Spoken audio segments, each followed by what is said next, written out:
Hello student, welcome to YouTube study myself Dinesh Yadav. आज की इस वीडियो में UP board class 10th and class 12 दोनों बच्चों के लिए काफी मोस्ट इंपोर्टेंट वीडियो होने वाली है।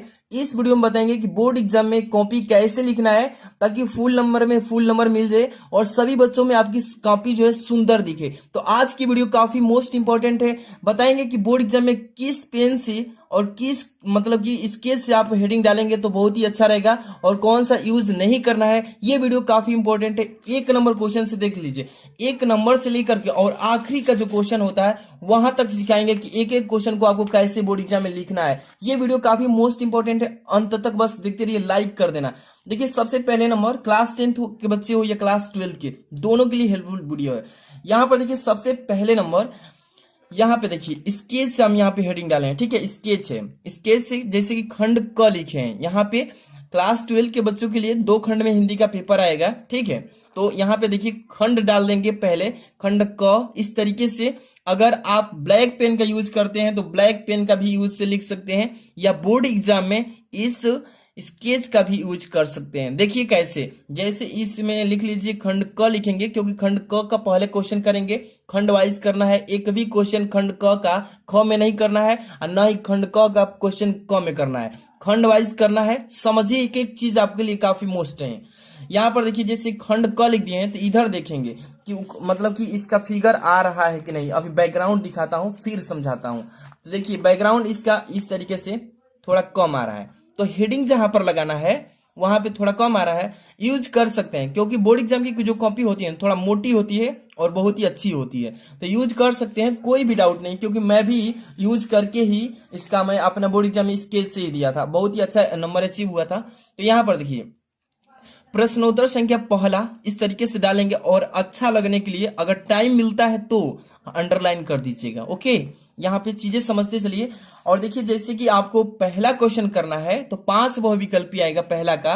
तो यहाँ पे पहला का क, पहला का ख, पहला का ग, पहला का घ, पहला का अंग, इस तरीके से डालेंगे। और जौन सा मतलब यहाँ पर देखिए, ये मॉडल पेपर है। ठीक है, ये 2022 का मॉडल पेपर है। ये खंड क है, इसमें शिक्षा का उद्देश्य निबंध के लेखक कौन है, तो यहाँ पर संपूर्णानंद जी हो जाएंगे। तो पहला का क का सेकेंड नंबर ऑप्शन सही है, तो ऐसे ही यहाँ पे लिख देंगे, पहला का क का सेकेंड नंबर संपूर्णानंद जी। ठीक है, इस तरीके से लिख लेंगे कि नहीं। पांचों बहुविकल्पी कर लेंगे पहला का, इसी तरीके से पांचों करने के बाद देखेंगे यहाँ पर चलिए प्रश्नोत्तर संख्या दूसरा करेंगे। ठीक है, इसमें भी 5 बहुविकल्पी आएंगे पद्यांश से। तो यहाँ पर देखिए दूसरा का क, ख, ग, घ, अंग जो भी सही होगा, इस तरीके से दूसरा क, अगर मान लीजिए बहुविकल्पी नंबर दूसरा सही है तो 2 ऐसे लिखेंगे और क्वेश्चन का जो ऑप्शन है उतार देंगे, छयवादी युग। ठीक है, इसी तरीके से आपको पांचों इसका भी कर लेंगे तो एक भी नंबर नहीं कटेगा, और मैं गारंटी देता हूं कि हिंदी में आप टॉपर बन जाएंगे।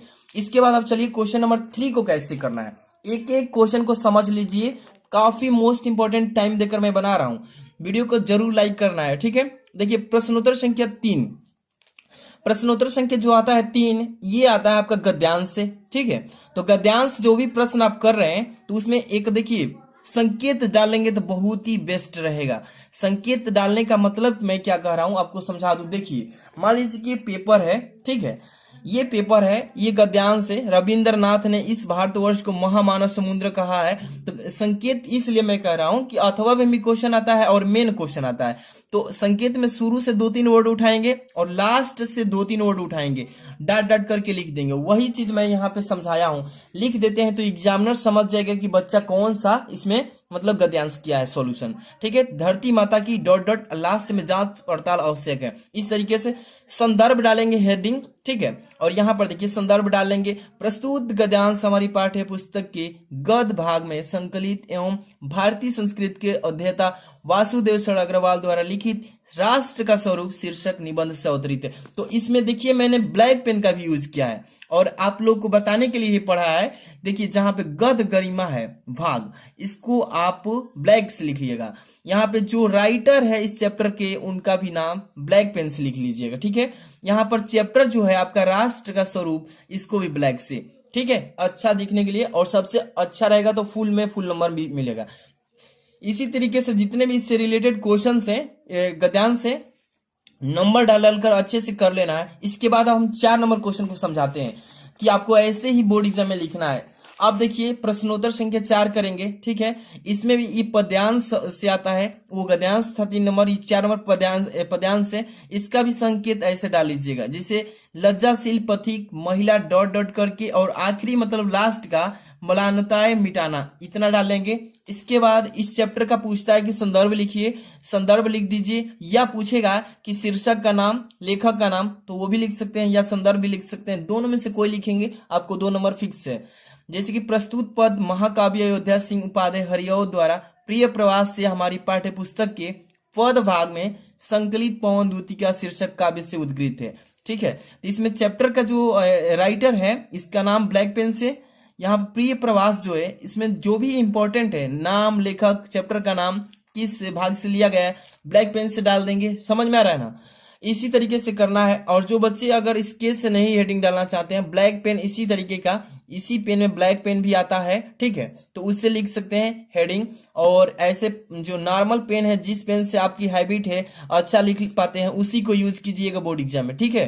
तो अब इसके बाद संदर्भ डालेंगे। इसके बाद रेखांकित अंश की व्याख्या कह रहा है, तो रेखांकित अंश की व्याख्या यहाँ पे हेडिंग डालेंगे और उस अंश की व्याख्या कर देंगे इस तरीके से, ठीक है। 4 नंबर क्वेश्चन कंप्लीट हो जाएगा।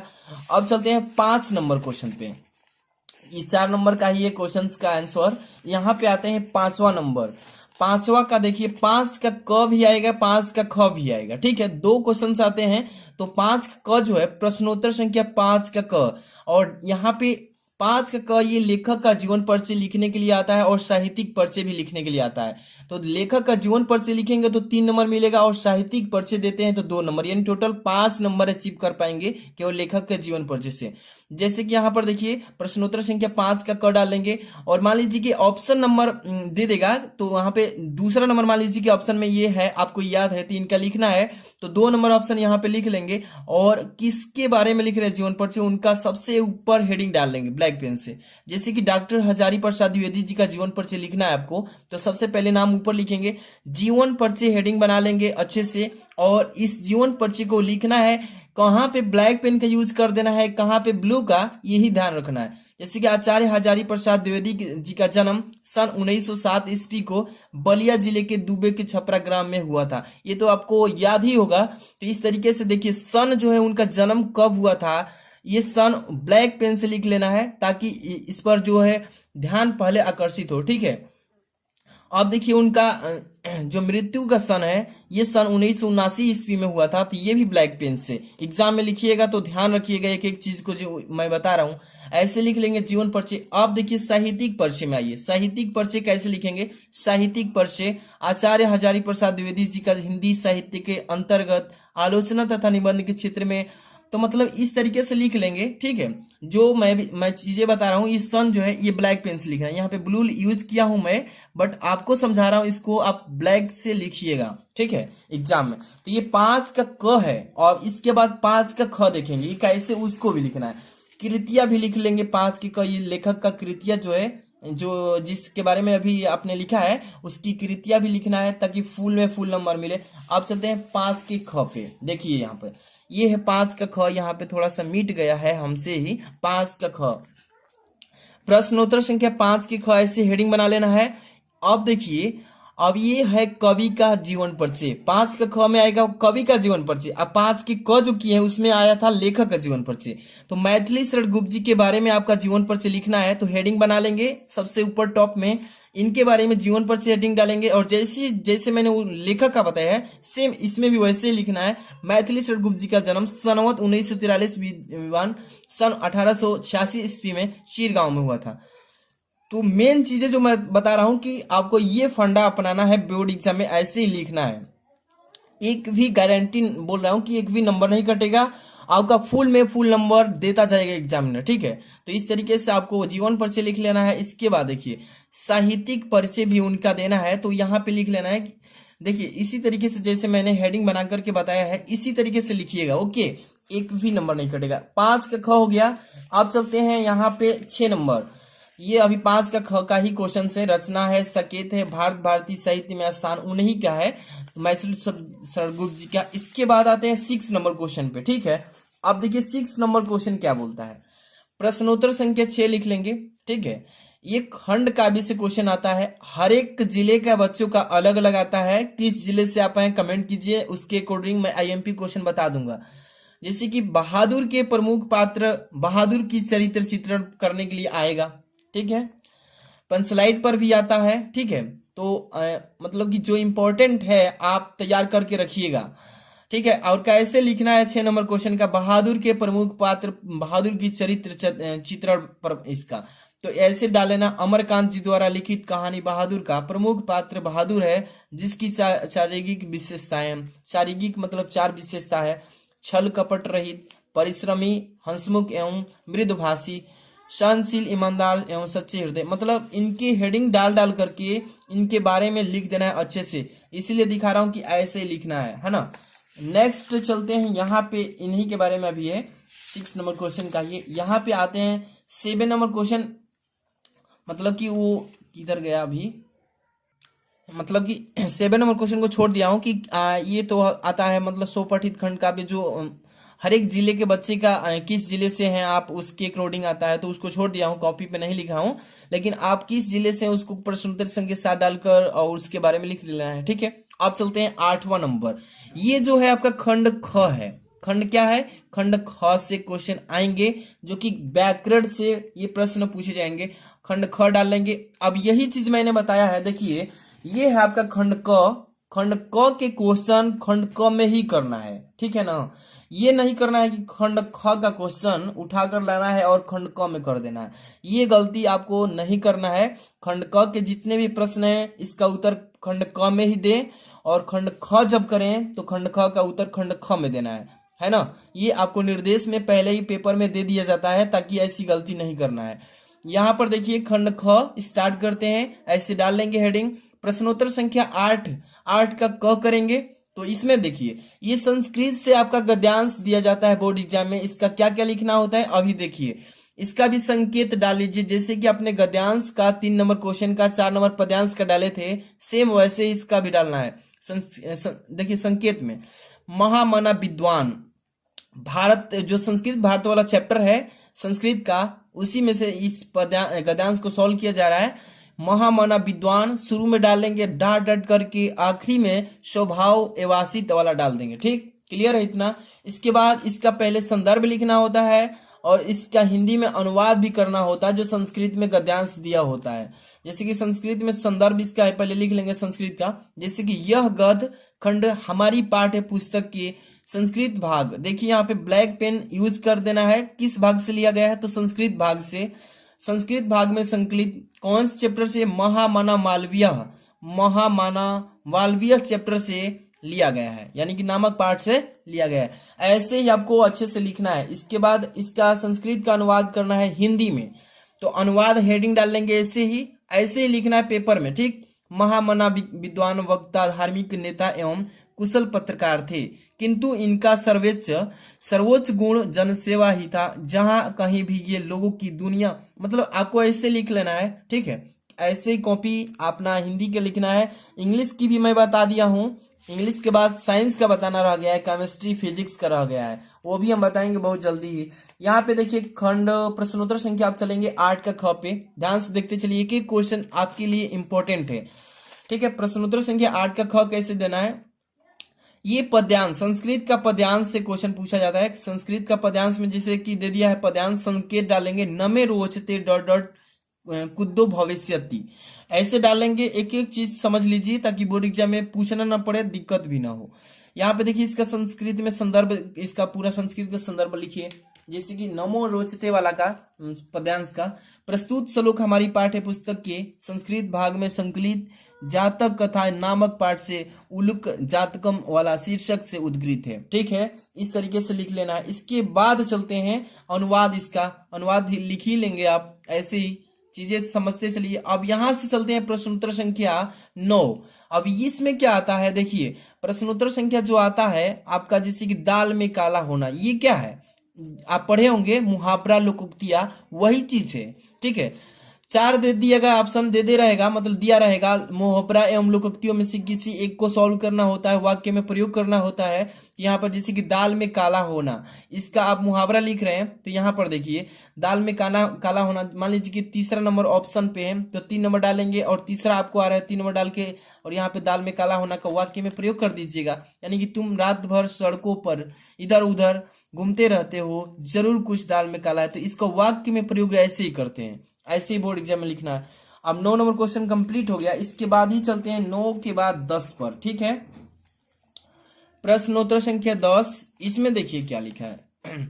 ये आता है आपका मतलब कि संधि। संधि मतलब होता है जोड़, संधि विच्छेद आप समझे होंगे। संधि दिया होगा, संधि विच्छेद करने के लिए पूछ देगा, जिसे कि मतलब कि तथा धन अपि, तथापि के तथा धन अपि, ठीक है। संधि किया गया, 3 करना होता है। 10 का क यहाँ पे बी नंबर सही है। दूसरा का परम धन ईश्वर, परमेश्वर के परम धन ईश्वर हो जाएगा संधि। गौधन गायक, ठीक। इस तरीके से संधि कर लेंगे, संधि विच्छेद जो भी आएगा, ठीक। इसके बाद प्रश्नोत्तर संख्या 10 का ख में ये क्या आता है, विभक्ति वचन लिखने के लिए आता है। तो इसमें भी मान लीजिए कि 2 क्वेश्चन करने के लिए रहेगा, मतलब 10 की ख में 2 क्वेश्चन करने के लिए रहेगा। 1 नंबर 2 नंबर दोनों आ रहा है। पहला कर रहे हैं षष्ठी विभक्ति कमा लगा करके, एक वचन है तो एक वचन। ऐसे ही दूसरा कर रहे हैं, सी नंबर सही है, षष्ठी विभक्ति बहुवचन, ठीक है, लिख लेंगे।